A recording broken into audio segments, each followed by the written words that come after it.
नमस्कार। इन खबर में आपका स्वागत है। बिहार में जातिगत सर्वे हो गया। अति पिछड़ा 33%, पिछड़ा 27%। इसके बाद सारी जातियों का ब्यौरा है। इस ब्यौरे को लेकर के सवाल उठ रहे हैं। बहुत सारे लोगों ने सवाल उठाए, यहाँ तक कि नीतीश की पार्टी के सांसद ने इस सवाल उठा दिया है कि ये जो भी गणना हुई है वो ठीक नहीं हुई है। लेकिन चुनावी रणनीतिकार और बिहार में यात्रा लेकर के निकले प्रशांत किशोर ने एक दूसरा सवाल उठाया है। उन्होंने नीतीश और लालू से पूछा है कि तो सबको पता है कि पिछड़ों की संख्या ज़्यादा है, अति पिछड़ों की संख्या उससे भी ज़्यादा है। आप ये बताइए कि 3 दशक से ज़्यादा समय से आप दोनों मुख्यमंत्री हैं, यानी कि पहले लालू रहे और अब आप हैं, अब लालू के बेटे डिप्टी चीफ मिनिस्टर हैं, तो आपने क्या किया? इसका जवाब दीजिए। इस आंकड़े से कुछ नहीं फर्क पड़ता। सुनिए उन्होंने क्या कहा। तेजस्वी यादव ये बोल रहे हैं कि जिसकी जितनी आबादी उतनी भाई रहते, क्या किसी मुसलमान को मुख्यमंत्री बनाएंगे? मेरे भाई देखिए, ऐसा है, लालू जी और तेजस्वी जी, लालू जी और नीतीश कुमार पिछले 32 साल से बिहार में शासन कर रहे हैं।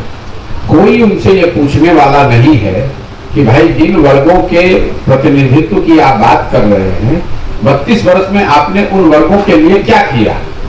आपको किसने रोका था? अब जातिगत जो सर्वे हुआ है उसमें जो संख्या आई है, पहली बात तो ये समझिए कि इन नंबर्स का कोई बहुत बड़ा महत्व इसलिए नहीं है कि ये पहले से मालूम है। किसको नहीं मालूम है कि बिहार में 35% अति पिछड़ा समाज के लोग रहते हैं? सवाल इसका है कि क्या उन वर्गों के प्रतिनिधित्व के लिए आप कुछ कर रहे हैं? आज की जो सरकार है उनसे जरा पूछ लीजिए कि आपके विधायकों में कितने अति पिछड़ा समाज के लोग हैं, आपके मंत्रिमंडल में कितने लोगों को आपने मंत्री बनाया है अति पिछड़ा समाज के लोगों को।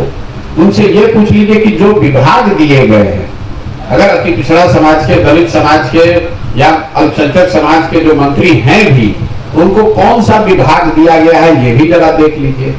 तो जन भागीदारी की जो बात है, रिप्रेजेंटेशन की बात है, वो तो शुरुआत इनको खुद से करनी चाहिए। खुद कुंडली मार के सारे सत्ता पर बैठे हुए हैं दोनों लोग, चचा भतीजा, और दूसरे से बात कर रहे हैं कि भैया इनको हक मिलना चाहिए। किसने रोका है? आप उप मुख्यमंत्री बना दीजिए। बिहार का बजट है 2,40,000 करोड़। जरा देख लीजिए कि इन वर्गों के जो लोग मुख्य मंत्रिमंडल में शामिल हैं उन विभागों का बजट क्या है? किसने रोका है? नीतीश कुमार जी। कल मंत्रिमंडल तो सीएम का एकाधिकार है, कल उसका एक्सपेंशन करें, चेंज करें और उसमें अति पिछड़ा समाज के लोग, दलित समाज के लोग, अल्पसंख्यक समाज के लोगों को उनका प्रतिनिधित्व दें, उनको वो विभाग दें। गृह मंत्रालय आप चलाइएगा, अर्बन डेवलपमेंट आप चलाइएगा, ग्रामीण विकास, शहरी विकास सब आप चलाइएगा, पथ निर्माण आपके पास, जल संसाधन आपके पास, सारे बड़े डिपार्टमेंट आप अपने पास रखिएगा और आप बात कीजिएगा प्रतिनिधित्व का। अगर उन वर्गों से पहली बात की आरजेडी से जाकर पूछ लीजिए कि पिछले बार आप लोग 150 सीट लड़े थे, कितने अति पिछड़ों को आपने टिकट दिया, कितने लोग जीत कर आए, और जो जीत कर आए उनको आपने क्या भागीदारी सरकार में दी है? ये तो बेवकूफ बनाने के लिए, भाई आपसे ज्यादा अगड़ा है कौन बिहार में? 30 वर्ष से तो आप ही लोग राज कर रहे हैं।